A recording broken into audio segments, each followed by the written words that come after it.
Unti-unti na po nalilinis yung ano dito area.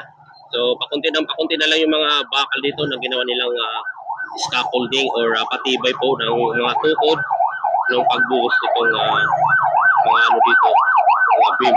So nandito malinis na, di ba mga kabayan? So isa naman ay tuloy-tuloy po sa pag-install po ng mga rebar gauge or bakal or steel bar mga kabayan. Ito po yan sa kabila. Ayan. Meron po silang at tuloy-tuloy po ang kanilang pag-i-install. So yan po ang ating update dito sa may po ng Maui Uses. Dito po yan sa may Santa Misa na ano natin mga kabayan. So maghinto muna tayo dito ng saglit para makita natin at makita natin yung area kung sa kanilang pag-install po ng bakal. Ayan po. Ayan po yan.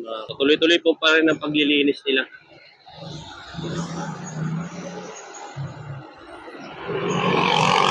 So, ito yan po mga kabayan niya. No?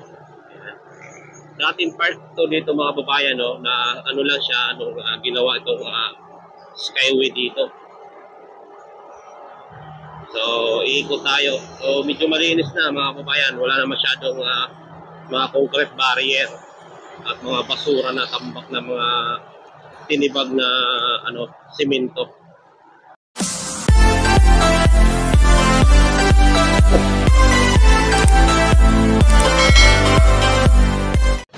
Magandang hapon po sa ating lahat mga kabayan. At nandito naman po tayo muli upang magbigay update dito po sa ating NLEX connector double decker. So nandito na at palinis na po yung area mga kabayan. Dito po yan sa may Maui Usis, Santa Mesa. So time check po tayo mga kabayan sa ating update ngayon dito. Ang oras po natin ay 1:24 na po ng hapon. Araw po ng Sabado. So nandito po tayo sa mag-update dito sa double decker na ito. At i-update na din natin mga kababayan yung doon sa may ilalim po ng skyway na nililinis nila doon. Isasama na rin natin yun sa pag-update sa may sa may po ng dilaw sa may po ng kalimutan ko yung doon mga kababayan. Sa may po ng iglesia at nililinis na po yung mga area doon. So i-update na din po natin yun. So bago natin umpisahan ang ating pagpapasada, so baka naman po pwede makahingi po ng subscribe at like and share. At huwag kalimutan i-click ang all notification bell para lagi po tayong updated sa ating mga pinapalabas sa ating YouTube channel, mga build project mga kabayan. So ito nga po mga kabayan, no? At dito tayo nag-update sa oras na ito at sa araw na ito. So tara, at ano pa ating inaantay? Atin na po papasadahan mga kababayan. So let's go!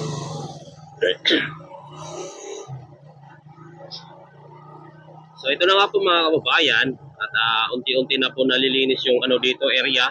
So pakunti na lang yung mga bakal dito na ginawa nilang scaffolding or patibay po ng mga tukod ng pagbuhos nitong mga dito, mga beam. So nandito malinis na, di ba mga kabayan? So isa naman ay tuloy-tuloy po sa pag-install po ng mga rebar gauge or bakal or steel bar mga kabayan. Ito po yan sa kabila. Ayan. Meron po silang at tuloy-tuloy po ang kanilang pag-i-install.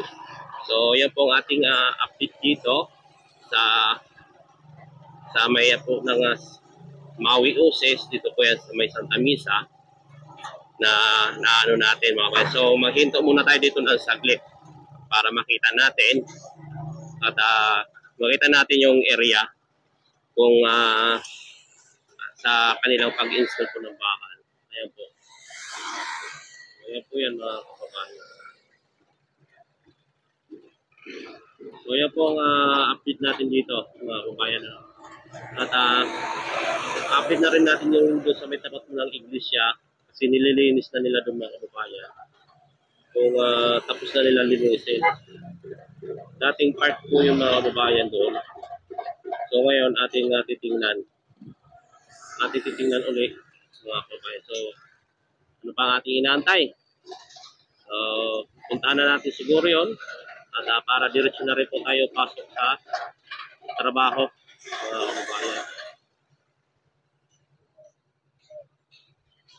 So, tara at titingnan din natin yung doon sa may ilalim ng flyover sa may San Miguel Corporation. Ano na po yung din ang ano doon? Magbabago. So, may dalawang poste pa dito na magka-partner para rin to sa may pagka-anuhan po ng double decker. So, meron pa dito at may bagong butas dito, isa. At meron pa dito isa, pangalawang butas mga kababayan. So, meron pa dito dalawang poste. Ito yung mga nauna na poste dito mga kababayan. No? So, tara. At akit tayo ng flyover para makita natin yung area doon sa may ano po ng San Miguel Corporation. Kung meron na po nung nabago, titingnan natin.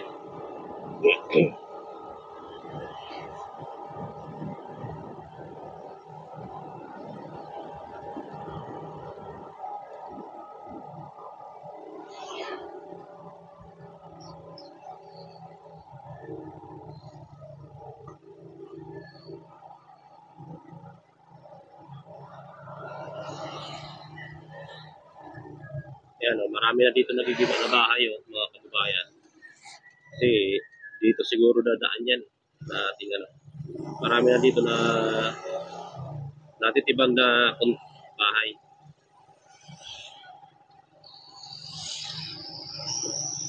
So dito tayo, kakanan tayo dito. Aakyat tayo dito sa ano, flyover.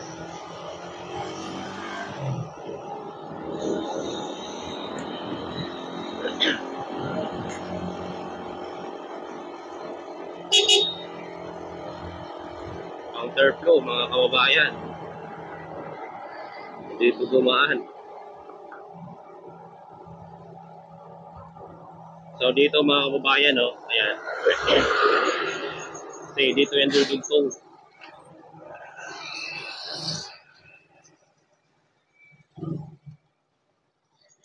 So wala pa naman po pagbabago dito, ano, mga kababayan. So tara, diretso tayo doon sa may ano,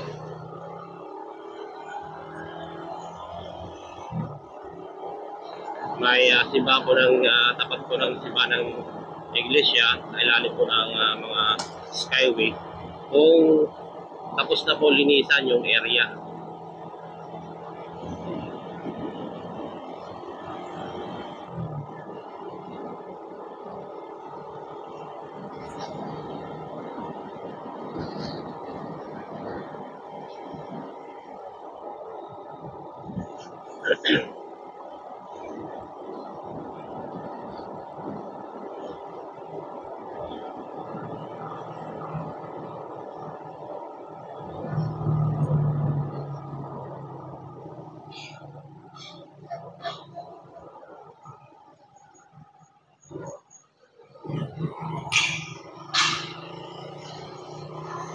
So dito malapit na tayo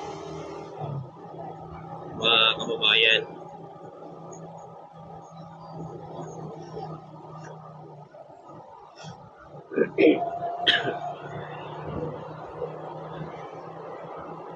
Buti nga inopen na to dito mga kababayan. No, dati sarado to dito dahil nga sa under construction.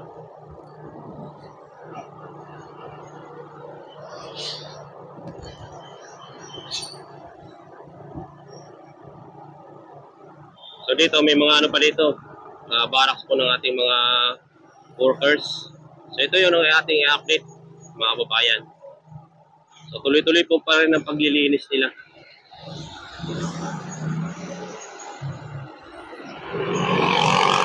So ito yung ako mga kababayan yan. No? Dating part to dito mga kababayan, no? Na ano lang siya, ginawa itong skyway dito. So, iikot tayo. So, medyo malinis na mga kababayan. Wala na masyadong mga concrete barrier at mga basura na tambak na mga tinibag na simento. Kasi diyan po tinambak. Ayan o. Pati dito wala na mga concrete barrier.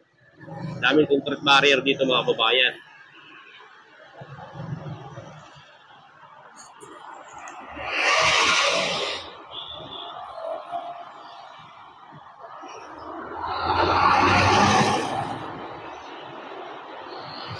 So ayan, tuloy na tayo. Ayan po mga kababayan, no? Nililis na nila. Malawak pa ito. Pwede pa ito gawing park, ano? Mga kababayan. Ayan, dito tayo sa may Plaza Dilaw. Ayan. Ito pa yung iglesia mga kababayan. Ayan, ito. So dito sa area na to, wala na rin yung bakod dito. Tinanggal na rin. At meron tayo dito nakikita ang rebulto. Ayan. At kasaysayan pa ito mga kababayan na rebulto. Ayan o.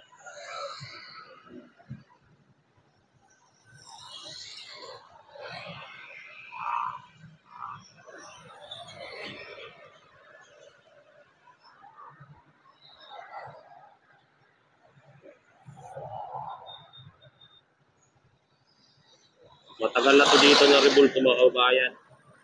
Dating part ko dito mga kababayan, ano. So, di ko lang alam kung anong part ko dito dati na di ko na makatandaan. At ngayon, inano to dahil ako sa Skyway na ginawa ng mga double decker na Skyway. So ngayon, nililinis na rin po mga kababayan. Wala na yung pader dito. Oh. Kung nakarang mga araw na nagdaan tayo dito, may mga bakod pa dito sa area na. So ngayon, tuloy-tuloy po ang kanilang paglilinis na mga kababayan. So tara. So ito na po yung ating update mga kababayan.